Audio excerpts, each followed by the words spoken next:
Hello and welcome to this week's Whole Week Costa. For Kev, I'm Jay. Today we're here to talk about two episodes, episodes 7 and 8. The first one is Assassins, and the second one is Evil Plans. Kev, you want to start us off with Assassins? Tasked to protect Senator Padmé Amidala during a political mission at Alderaan, Padawan Ahsoka Tano is plagued by recurring visions of the recently deceased bounty hunter Aurra Sing. Unable to clear her mind, Ahsoka worries that the stress of conflict is finally getting to her until her visions indeed prove prophetic. Padmé narrowly avoids death when Aurra Sing attempts to assassinate her. Together, Padmé and Ahsoka trap the hunter, and Ahsoka discovers the true villain behind the plot to kill Padmé, the incarcerated gangster Ziro the Hutt. I don't know why that was so long. It's the whole episode. All right, on to the next episode. Yeah. I like double checked a couple times to make sure I was reading the right thing because there's also the scroll in the beginning is like I've read by accident a couple times, but yeah, usually you don't have the entire episode description in that. Like what I like and don't like about this episode is the very beginning where you hear the admiral narrating the episode, and he's like on this planet, Padawan Ahsoka killed Aurra Sing, and you're like, oh, Aurra Sing's back this episode. I know it. Yeah, that's true. There was that, and then also, well, I mean, maybe we'll see them in the future since the series likes the time jump. But then it was like, okay, so she killed Aurra Sing, then she had all these awesome adventures, and now she's real badass. But now we're gonna just show you like her at the library again. Like we're not gonna show you those adventures. Yeah, so they're like, you're awesome, but now you got to do your training. And right now, she's right. She should go with Anakin. I mean, on the job training is the best type of training. I'm also pretty sure no one used that library because the last time she was there, she had up that green bounty hunter that stole her lightsaber, and then when she logged onto the computer here, that green bounty hunter was still up. So she's literally the last person to use that computer. At least there's good continuity. Yeah, and she doesn't close her browser windows or tabs or anything when she's done. She's young. She doesn't understand the computers. But so I mean, maybe no one uses that library because they're at war.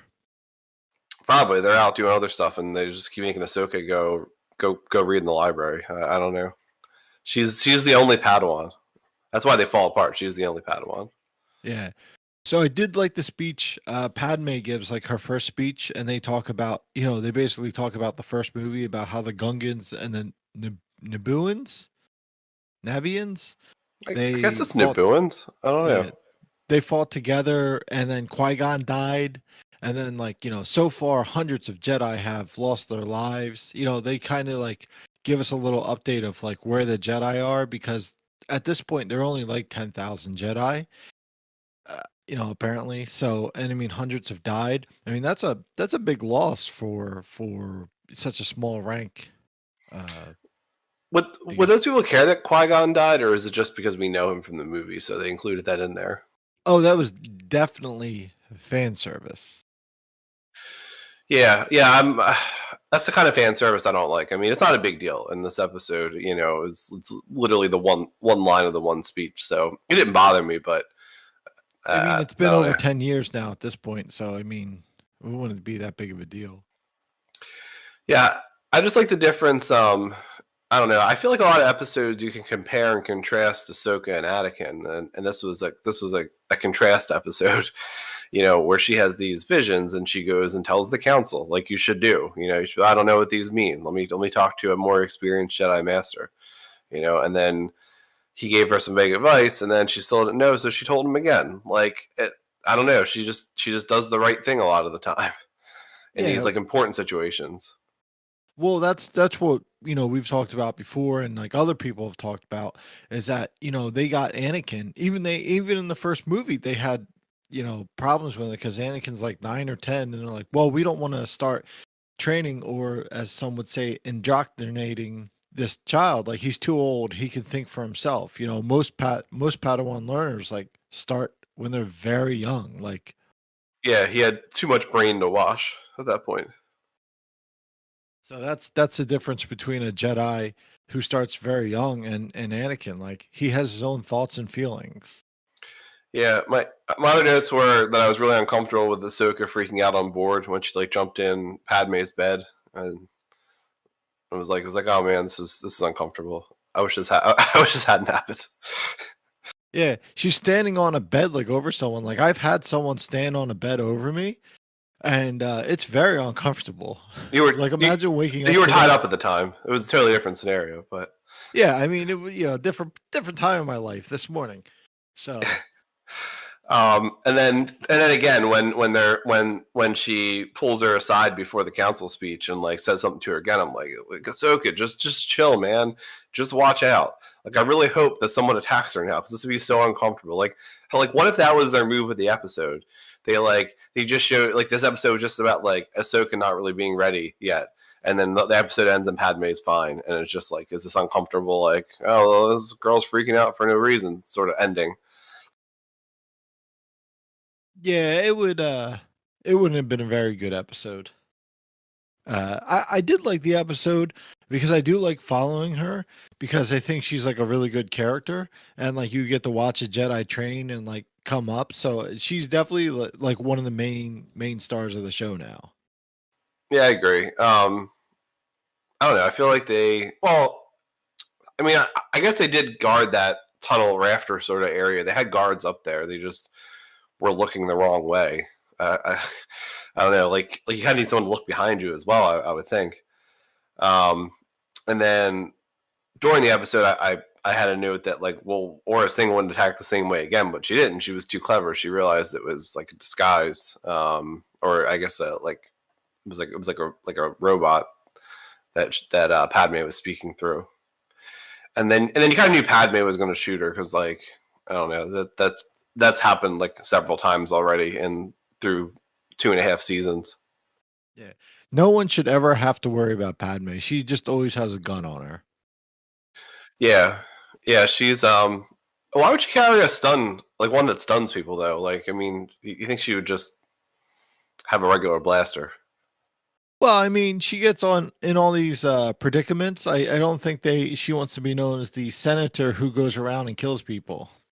Yeah, true.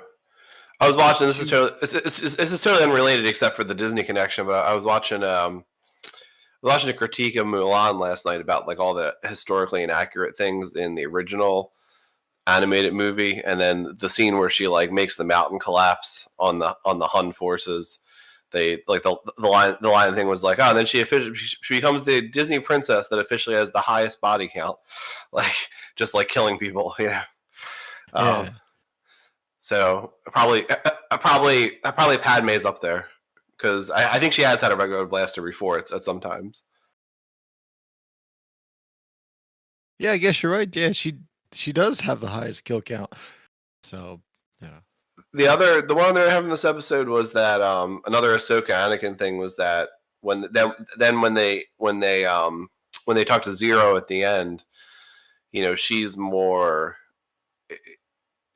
clever than Anakin. You know, she goes in and tricks Ziro versus like I thought about which is probably one of the coolest scenes in Clone Wars to this point, where Anakin force chokes that guy because Ahsoka's in danger in the Parasite episode. Right. Yeah, she pulled like what I would call an Obi-Wan, using your wits and not like your force power. Like you can train as much as you want in the force, but you still have to like learn how to outsmart people and outmaneuver them. Yeah, I wonder if she had trained with Obi-Wan instead of Anakin, how different she would be. Yeah. You know what I do miss though? Obi-Wan. Like we need more Obi-Wan episodes. We do need more Obi-Wan, less Ziro the Hutt and Cad Bane, because I don't know.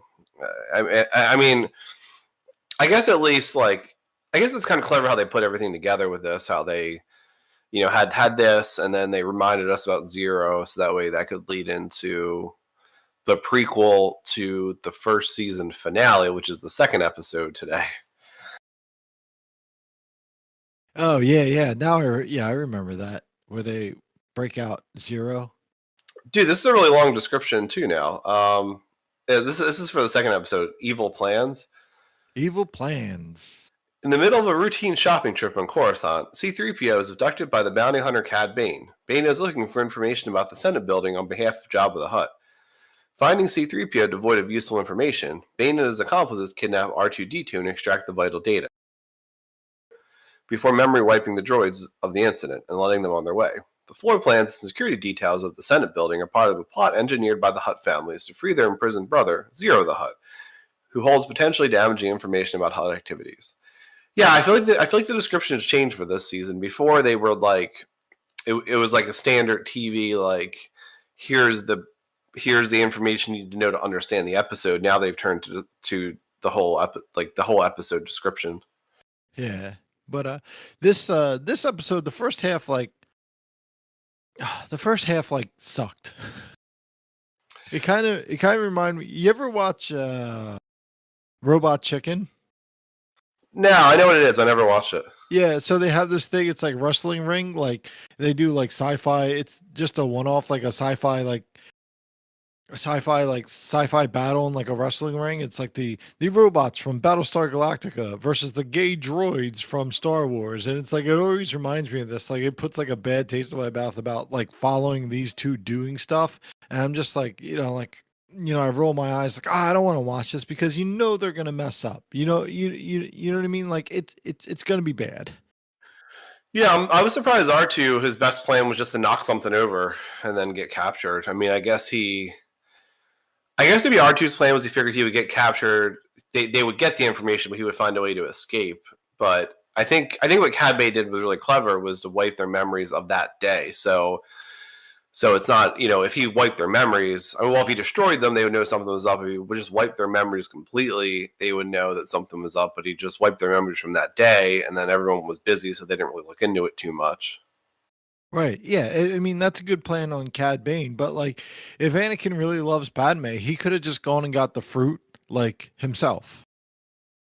Like he could have jumped in like a little speeder car, gone down, and the guy wouldn't have. He'd be like 16 credits, and then he'd be like, okay, and the guy would have tried his like 32 credit thing, and then he would have been like, no, and then choked the merchant.